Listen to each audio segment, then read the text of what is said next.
This is something that is not about the tragedy in Tucson.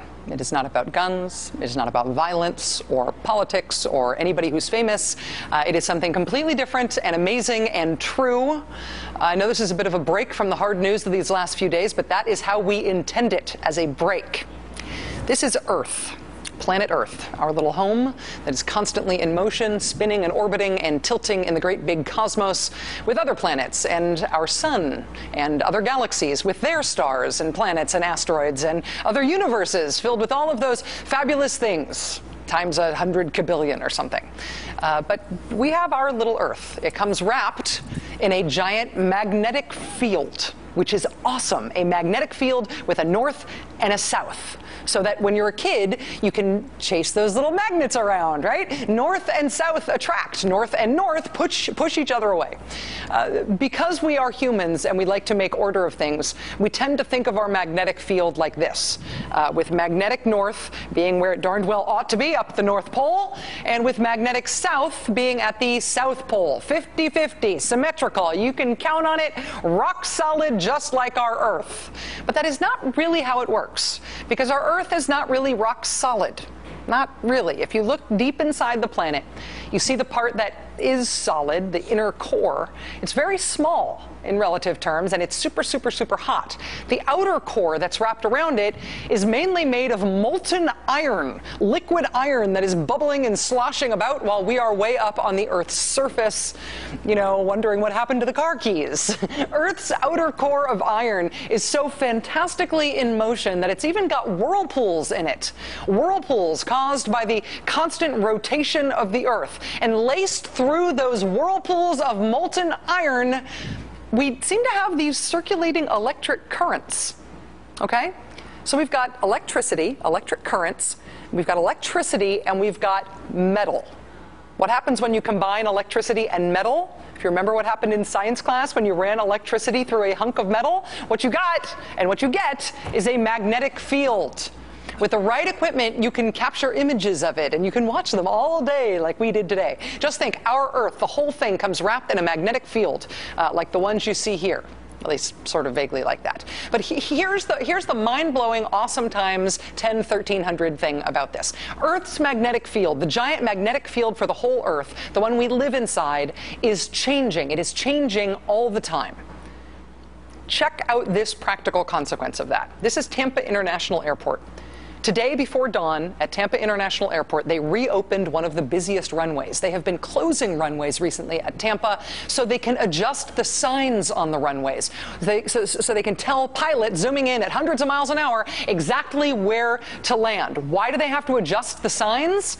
Well, it turns out that the runways are numbered according to the points on a compass. And a compass, of course, depends on magnetic fields to work. That's how a compass needle knows where to point. That's how a compass needle knows to point north. It's not pointing towards Santa, it's pointing toward magnetic north. And the problem with the runways is that magnetic north moves.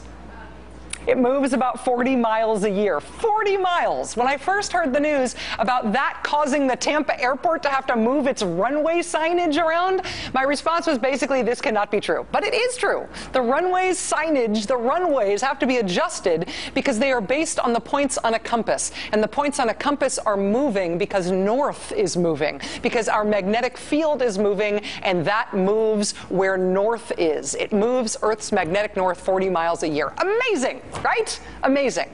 And then today, yet more amazing news about the wiggliness and wobbliness of our Earth. Did you see this today?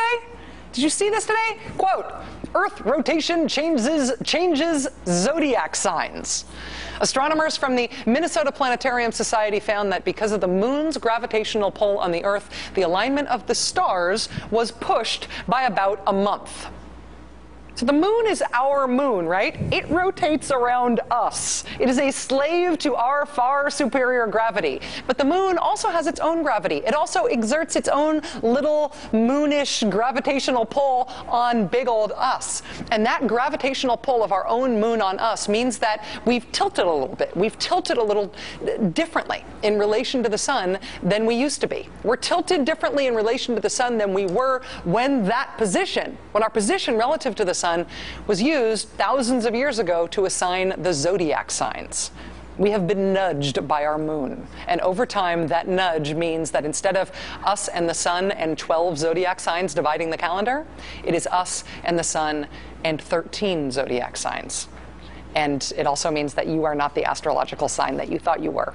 Right between November 29th and December 17th, there is a new sign. It is OPHIUCHUS.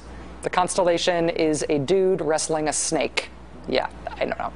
Humans born under the previously unknown sign of OPHIUCHUS include Beethoven, Jane Austen, Ted Nugent, Emily Dickinson, also Generalissimo Francisco Franco, who is still dead. Also, poor Julia, who works on our show and who has a cold and who doesn't deserve to have her sign changed while she's out. Even if you are not OPHIUCHUS, if that is not your sign, you're still not what you thought you were. On your screen right now, these are the new dates for all the signs. If you got moved over, I feel your pain. My whole life, I have been an Aries. Now they tell me I'm a Pisces. Despite not believing really in astrology, I hereby insist on remaining an Aries. And never mind the freaking Minnesota Planetarium Society and their big facts about the universe. No matter what they say, I am not trading the mighty Aries ram for some tiny pair of fish and life as a Pisces. I'm not doing it. But I am sort of psyched that even as we tiny little things on the Earth's crust lament that things on the Earth's crust, things here in our world can't change, the very Earth, the very universe mocks us by itself changing and by forcing us to adapt. I love that. That does it for us tonight. We will see you again tomorrow night. Now it's time for The Last Word with Lawrence O'Donnell.